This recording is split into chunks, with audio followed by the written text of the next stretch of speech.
helpless. This is a false dichotomy, and it's a dichotomy that is pervasive in the culture. You can't I can't tell you how many times I get on the radio and someone says, "Scientifically prove to me that you love your wife," as though that were just the knockdown argument of all time against reason and in support of faith. There's nothing irrational in principle about love. I mean, it is rational to value love. It is rational to try to recognize that it is one of our most cherished experiences, and then to try to live a life that maximizes it. Understanding love at the level of the brain is not going to deflate its importance for us. And the fact that we can understand the molecular constituents of chocolate doesn't make us not want to eat chocolate. I mean, these are different scales of interaction with the world.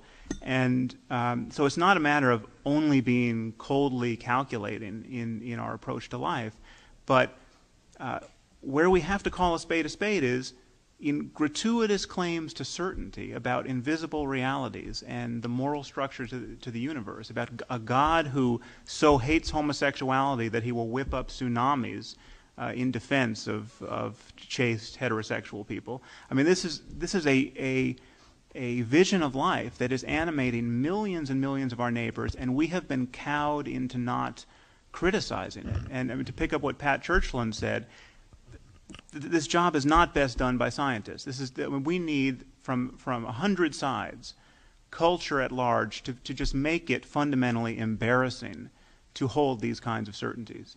And I don't know if you know about how the KKK, how its stature got so eroded in this country, but there's this great little story about this guy Stetson Kennedy who leaked. He joined the KKK, and then he leaked all their goofy lingo and secret passwords to the people who were writing the Adventures of Superman radio series back in the 40s. And so every week, it was Superman fighting the KKK with all the up-to-the-minute passwords and handshakes and bogus, cultish nonsense.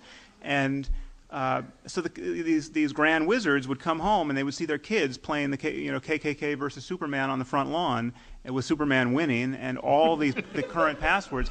And they found this so humiliating, and this was so corrosive. And Stetson Kennedy was still, inside the Klan. He would see the aftermath of these effects at meetings, and I'm sure there were other variables involved. But the KKK is functionally a defunct organization, whereas it had 20 million members, among whom were senators and even one president. It's possible to make progress. And I think we just have to keep that in view.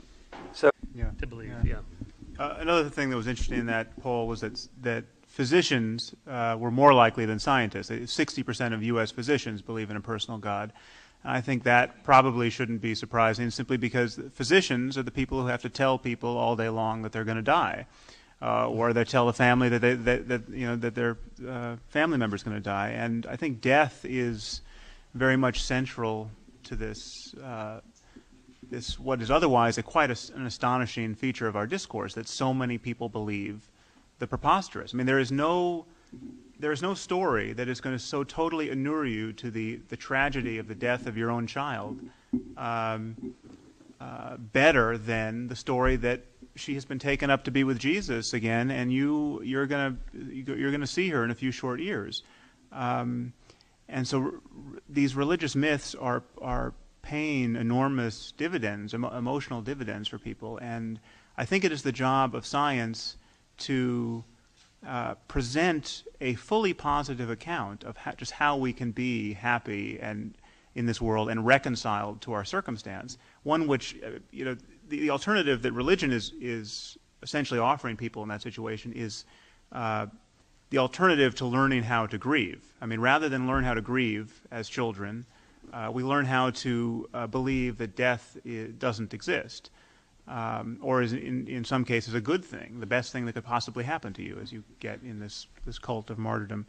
But one thing I think we should call attention to here is something that Michael brought up in his talk, is that there's a difference between, in a context like this, calling a spade and really calling delusion, and doing it across the board in every social situation where you become this boorish character who, you get into an elevator and you see someone with a cross around her neck and you lurch toward her and try to take away Jesus in that moment. This is not something that anyone, I think, is advocating. I'm probably one of the more strident people here, and I'm not advocating that.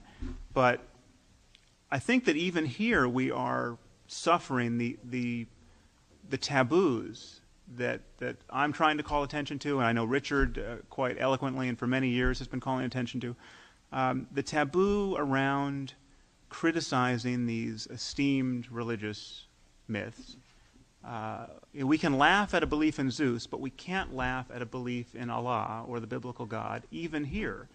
And I just want to point out that, I mean, our situation is so uncanny. I mean, we have a world that has been shattered by literature, and I think we have to marshal an emotional response that the same response we would have if we woke up in a world tomorrow where, you know, all the violence in the Middle East, all the bloodletting, all the wars and threat of future war was born of rival interpretations of the plays of Shakespeare, where, you know, the Jews like King Lear and the Muslims like Hamlet, and they're willing to blow themselves up in crowds of children over the difference. Okay, that seems like an impossibly bizarre world to live in, and yet that is exactly the world we are living in. And if we could come face to face with that strangeness, I think we wouldn't be wasting much time wondering about whether there is a conflict between religion and science. You want to say something? Since you are... Did you want to come on down here? Got a mic for him here. Sam? See, this is the director of the Hayden Planetarium who does this all the time. He's got something to say himself, by the way. What? He's got something to say Thank you. himself. Neil, yes, I know. Well, why don't you both come down here? That'd be much easier, if you don't mind. Us both? Yes. Because I think you both had responses to this. I did have a response, issue. but it's his turn. Well, it's all right. You can just leave the mic up there and come on down. Okay, I can hand him the mic. That's fine. You could just take a chair. Take a seat. I'll take the mic.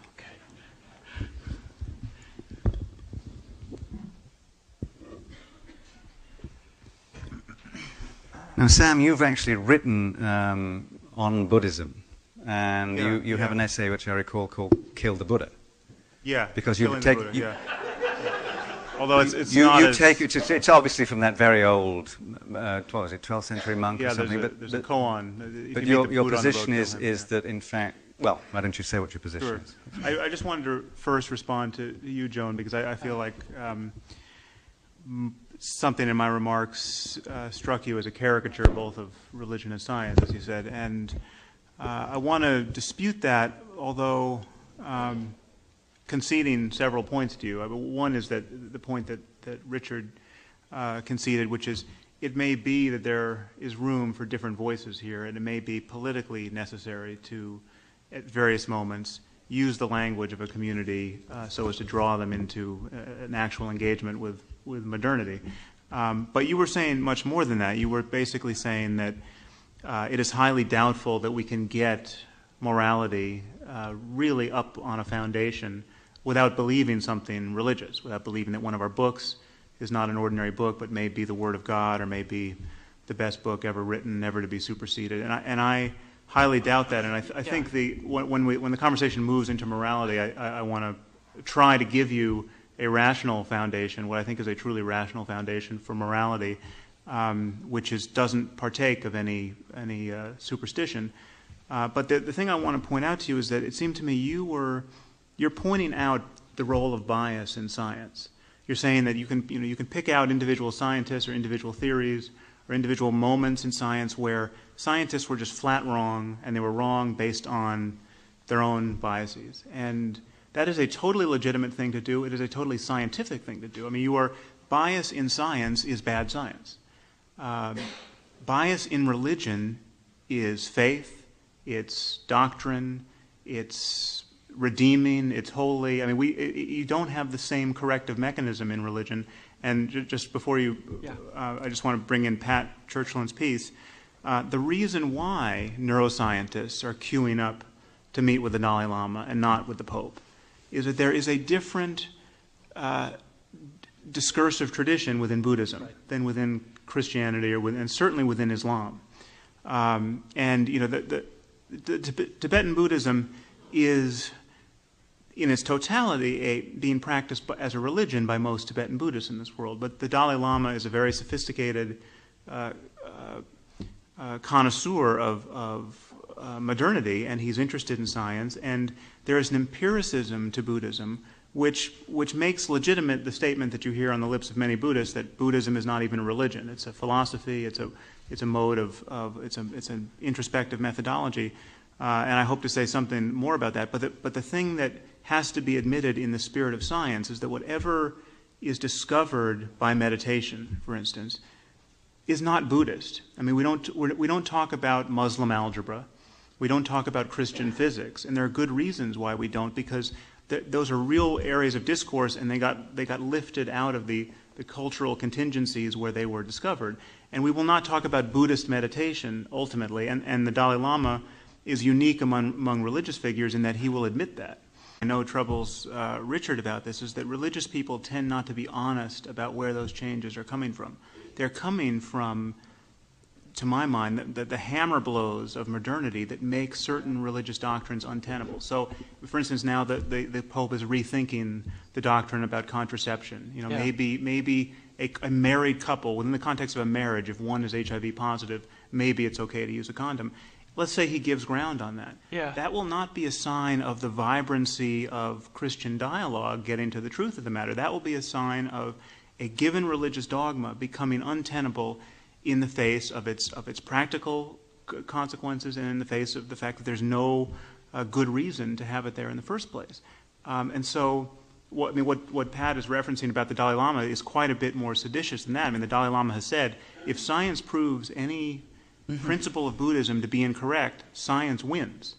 Now that is a much more radical statement coming from the head of a church. And what I heard Richard saying, which I fully agree with, is if these are all just books, you know,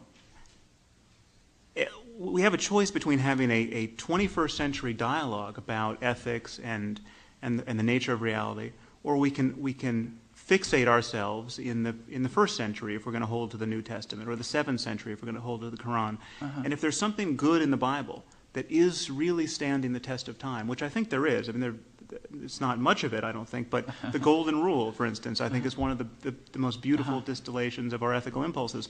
We can use the Golden Rule in the 21st century without believing anything preposterous. And we can see the wisdom of it, and then we can jettison all the rest that we effectively jettison anyway, because nobody's reading Leviticus now and saying we should be killing people for working on the Sabbath. Yeah. Well, that's an interesting program. And these are the core kinds of beliefs that have to be dealt with. And it's not just a simple matter of expunging them and proving them false. Sam, and then we'll go to lunch, I think. So say something appetitive. I'll try. I just thought I should briefly respond to your comment, Scott, which I found to be remarkably eloquent and really amazingly censorious in this context. I mean, it was delivered as though with the eye of omniscience. There's no one in this room who understands religion. No one is evincing the intellectual or moral character necessary to really launch the criticism that many of us are attempting. And I take issue with that, and I can certainly respond to your challenge that I am, for instance, delivering a caricature of Islam. But what I want to point out to you is that how I would not be tempted to respond. I would not be even remotely tempted to say that you should respect my beliefs about Islam, or about terrorism, or about jihadis, or about the demographics of morality in this world. That is a move that is not open to me, and it is perfectly obvious to me that the burden is not upon you to respect my beliefs. You and I disagree, and I will give you reasons for believing what I do, and you will evaluate those reasons. But we've heard from you, and we've heard quite explicitly from other people in this room these disgruntled sounds about how what I view as to be over broken taboos here, that we're not respecting people's beliefs. There's arrogance here. This is not sufficiently respectful of the very heartfelt beliefs of religious people. That is a double standard that we're paying a terrible price for. I would just invite you to reflect. When was the last time anyone in this room was admonished to respect another person's beliefs about physics or about biology or about medicine. We don't respect beliefs, we evaluate reasons. And perhaps now is not the moment for it, but I can assure you that I've read the Quran many times. I find it to be a document, and the larger commentarial literature, the hadith around the Quran, I find this to be a literature that makes ready sense of suicidal terrorism. I would never say that the only possible cause of suicidal terrorism is Islam or is religion. I mean, there are other examples of suicidal terrorists who are running different software on their brains, but Islam is a remarkably good piece of software to be running if you want to justify, if you want to get a cult of martyrdom and you want to justify this kind of violence. And we see this every day, and we can talk about who the 19 hijackers were and how much economics or their own backstory of oppression played in their behavior. I would say none at all, and I would say the evidence is on my side. And I've looked at your own studies, and I know the kinds of interviews you do with jihadis, and we can talk about that data. But the larger critique here of religion is that religion is functioning by a double standard. The double standard is you should be respecting people's certainties when they are totally uncoupled to evidence, when they are actually vacuous in the way that you just described, although I take issue with that. I think the claim that Muhammad heard the perfect word of the creator of the universe in his cave from the Archangel Gabriel, and now the Quran is not a vacuous statement. And it's a statement that's literally believed and constrains the thinking of Muslims. So anyway, you're a nice guy, I'm a nice guy, we can talk about this. But the problem of religion is that it really does stop conversation in many other contexts. That will be the last thing, then we go to lunch, because we actually have no more tape. Sam, I think you're running your own record. I never said anything about respecting anything. I said understanding it. And let me give you... Yes. But I never said anything about respecting those kinds of beliefs. Let me give you an example. I was going to other people like Darren Shriver, a very right person who said yesterday against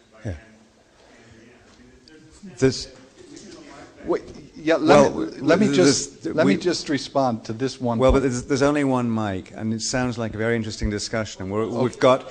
No, I'm going to actually have to tell you that we actually are just about to run out of tape. I really regret that. But we can pick this up in the afternoon session, and we'll be glad to have you exchange comments there. We're finishing off your conversation. I guess I just have a few piecemeal things to say. The first is I'm not discounting the role of kinship and other variables in the social cohesion and social pressures that get people to do terrifically unwise things. And the problem for me is not, I'm not worried about the bad people in the world. I'm not worried about the sociopaths who have frontal lobe anomalies and can't feel empathy for others and therefore, kill and eat people. There are people like Jeffrey Dahmer in the world, and belief is not necessarily what is so operative. What scares me the most about certain kinds of divisive dogmatisms, and I think religion being the preeminent flavor of that, and at this moment in its history, Islam being the most exquisitely pungent of those flavors, is that it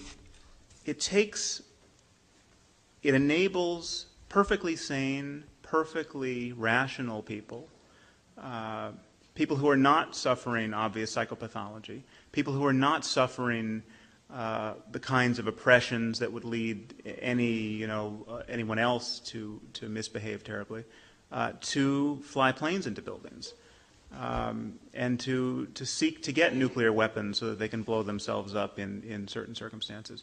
And what I hear Scott doing is discounting the role of specific beliefs. And I think it really matters specifically what people believe. and that there are innumerable instances where we can see that the proximate cause of certain behavior is precisely what a person believed, in this case about God and paradise and the evils of infidels. And so one thing I would say to you, Scott, is that you have some, if Islam is really orthogonal to this problem, or a variable number 10 on your list of variables, a few things you should explain. One is, where are the Palestinian Christian suicide bombers? There are, most of the Palestinians are Muslims, obviously, but there are Palestinian Christians who have to go through the same checkpoints. They suffer the same humiliations by Israelis. I mean, it seems to me this is practically a science experiment. We have the same people speaking the same language, living in the same deplorable conditions. One group rather reliably forms a death cult, and the other doesn't. And another example I'd like to put on the table: where are the Tibetan Buddhist suicide bombers? If oppression were enough to so derange a culture that they would blow themselves up on school buses, and where you could get crowds by the tens of thousands calling for the deaths of non-combatants, we would see Tibetan Buddhists blowing themselves up on Chinese school buses. And what we don't see that. What we do see among Tibetan Buddhists, and there are many examples of this, we see Tibetan Buddhist monks and nuns who have been tortured in Chinese prisons for decades, but really tortured, with cattle prods and electric shock to the genitals, coming out of these decades of torture, saying things like, my greatest fear while I was in prison was that I would lose my sense of compassion for my torturers. Now I submit to you, given that behavior, we might think it's pathological on some level to have that kind of compassion, but that behavior is fully explicable in terms of the ideology of Tibetan Buddhism, its emphasis on compassion, its view of torturing as an expression of a person's ignorance within a context of rebirth. I mean, it is anchored by a certain kind of worldview. And I would say to you that given what Muslims believe, you will never find a Muslim coming out of decades of torture in an Israeli prison who will speak in those terms at all. So that's, you can react to those two examples. And yeah, good empirical claims. False. Could I just have one slide? One slide. Oh, this is the handout that's outside, the mysterious handout. I don't know if... This is the internet, and whether someone has ever spoken to Osama bin Laden or has ever received an email from al-Qaeda, they can be operating under the same ideology. I'm not sure how much of what you said has addressed my central concern. I will fully concede that there are other ways to think yourself into suicidal terrorism. I did not know there were any Christian suicide bombers, and it doesn't surprise me, but the thing that I want to point out is that there's a real difference between how easily you can morph the ideology of martyrdom and jihad within Islam to this kind of behavior, and how much more work you have to do in Christianity as it is currently practiced, and in Buddhism. Now, you mentioned the Zen Buddhists, the kamikaze pilots of World War II. I can easily describe why Zen Buddhism, in combination with Shinto and Japanese military chauvinism, could get you an ideology that was very martial and justify that behavior, and why the Tibetan Buddhists are a very unlikely candidate population for that behavior, given what they believe about compassion. Among Buddhists, one of the real problems with Zen is that it does not emphasize compassion at all, or very much, and you can get this very kind of militant samurai sort of, the sword of wisdom kind of ethos, and without much practical application of compassion. So I'm still arguing for theological consequences of ideas, and I just think that there's an obscurantism at the heart of the way you're talking about this that troubles me, because this is what I think. If the Quran was exactly the way it is, but it contained a single extra line, and that line read, if you see a red-haired woman on your doorstep at sunset, cut her head off. Okay, just imagine a text like this that comes down through the ages that contains a line like that. I can tell you what kind of world we would live in. We would live in a world where red-haired women would be found murdered in the Muslim world. We would, we'd open the New York Times and we would hear that there were, 20 heads found in a bag, and they were all red-haired women. We would also live in a world in which apologists for Islam would say, would look at that behavior and say, that has nothing to do with Islam. There was a news story yesterday about a Mormon man who killed his wife, and she had red hair. Many of those women who were found whose heads were found in the bag in Baghdad were not actually redheads, but some were strawberry blonde. We would hear about women who were shot and not decapitated, and decapitation is the only thing that is sanctioned in the Quran. I mean, this is the kind of gymnastics we would be faced with.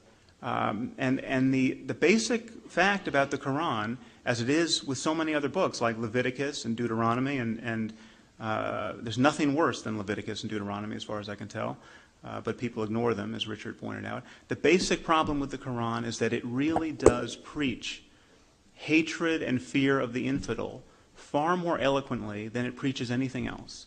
And that is a problem we are living with, and no amount of casuistry is going to get us around that until we find some way of empowering the forces of moderation in the Muslim world. And I would agree with you, in a hostage negotiation, you don't tell them that your religion is bullshit.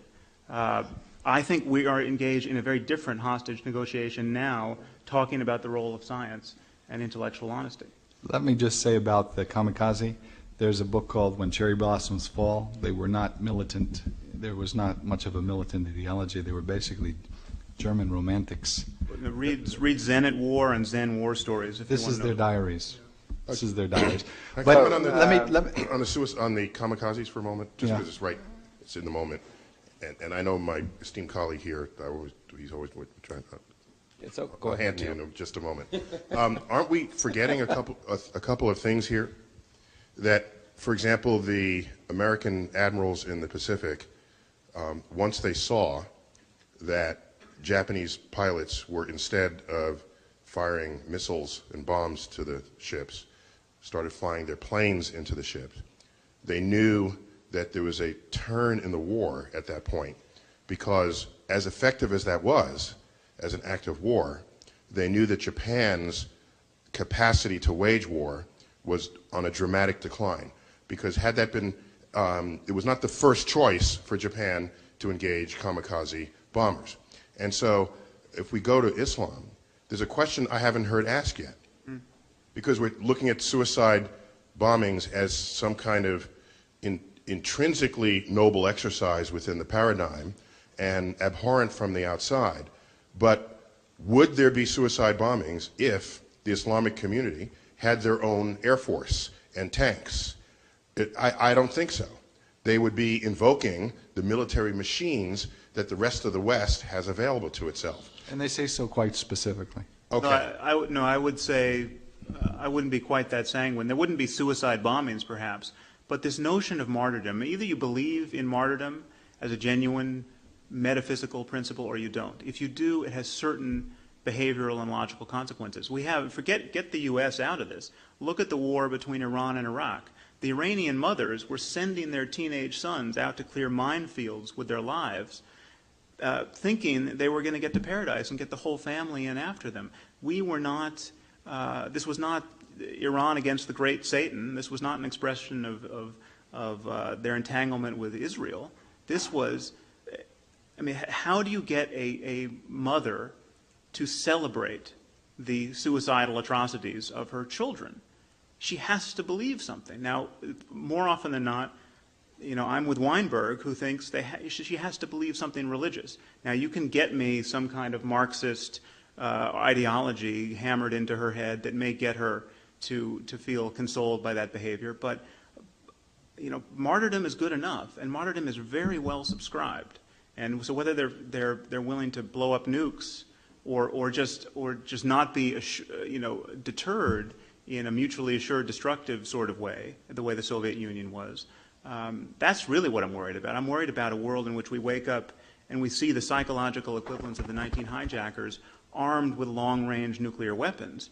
And then we have to think, well, are these really rational actors? I mean, are they as pragmatic as Scott says, or are these guys really willing to hit the wall at 400 miles an hour?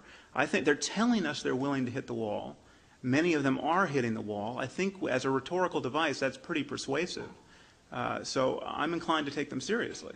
Yeah, but again, Lawrence? Okay, I want to step back a little bit for the debate that you started earlier with your question to Sam to some extent. And actually something you said, Sam, now allows me to bring it back, which is I'm kind of amused.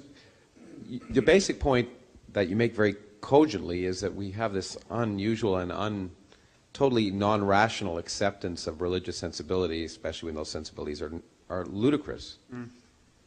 And the easy example is in this case maybe Islam, or you can pick whatever, or the Old Testament. But you're much more tolerant in your statement, of course, of Buddhism. You talked about the Buddhists who had this compassion, but the compassion was based on nonsense. It's based on reincarnation.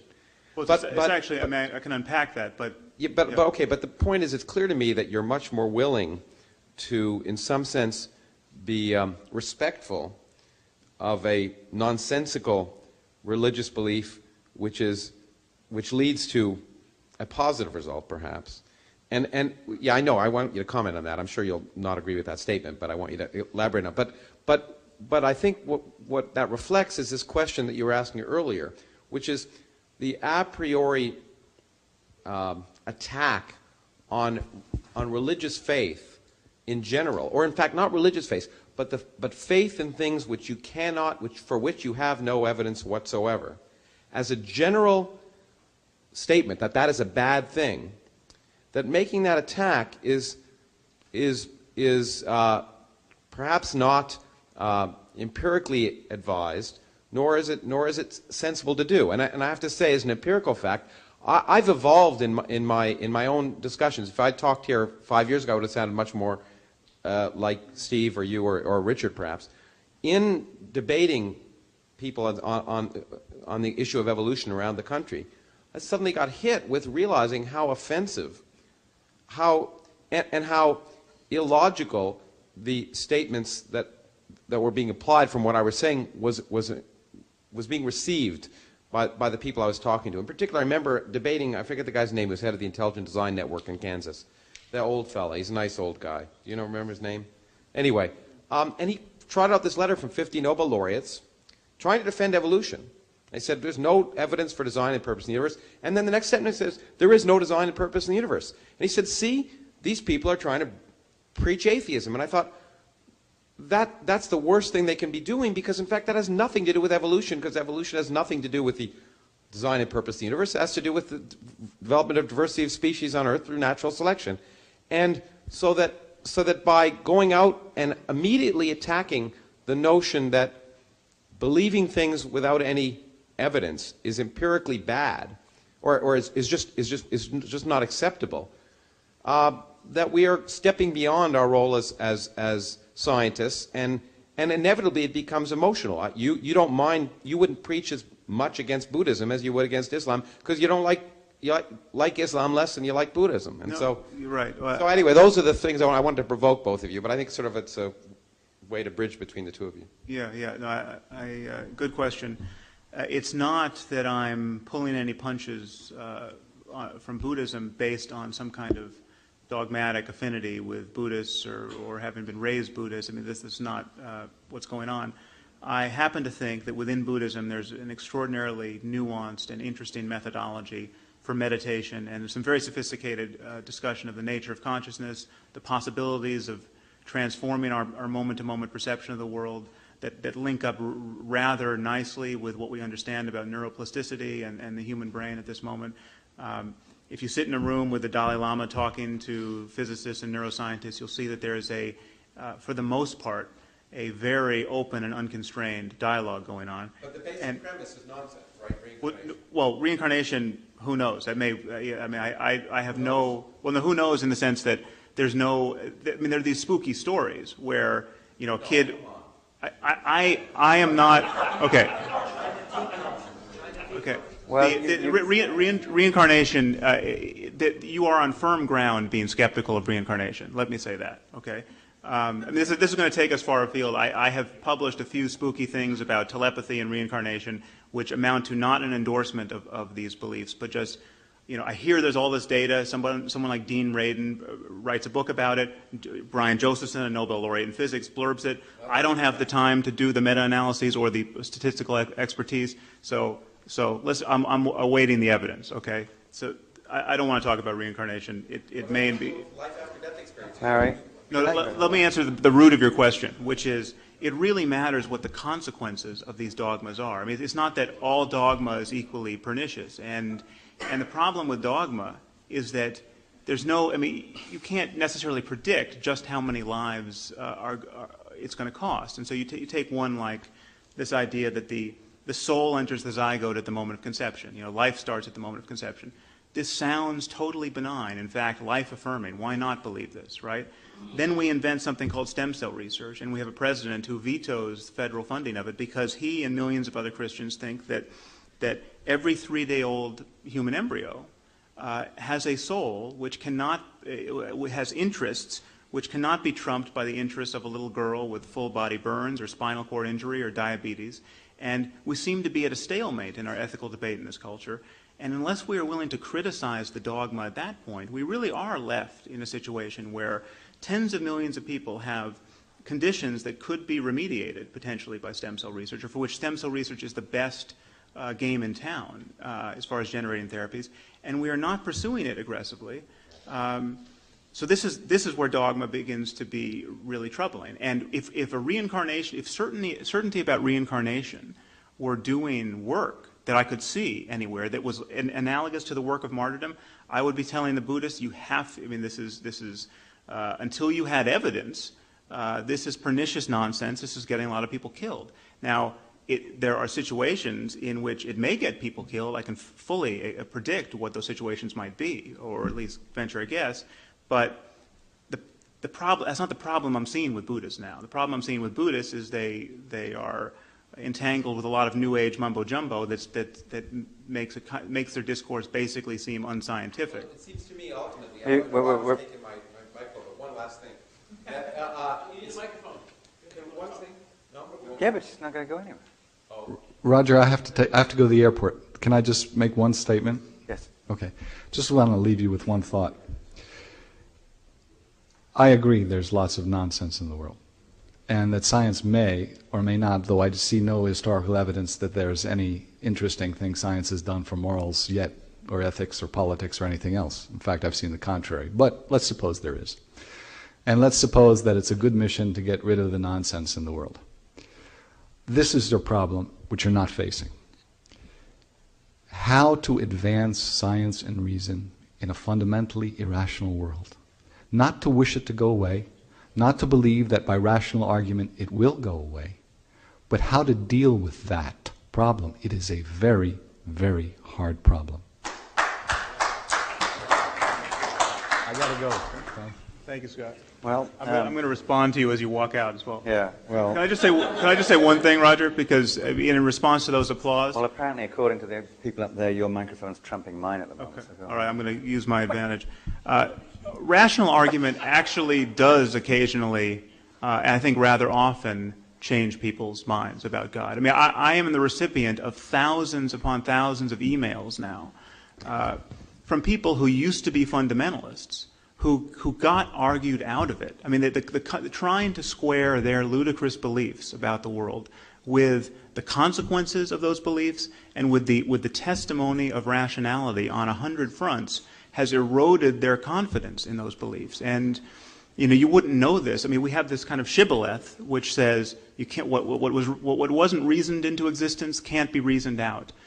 The truth, I think, is rather much closer to this, that people are making desperate efforts, rather heroic efforts every day of their lives to be reasonable.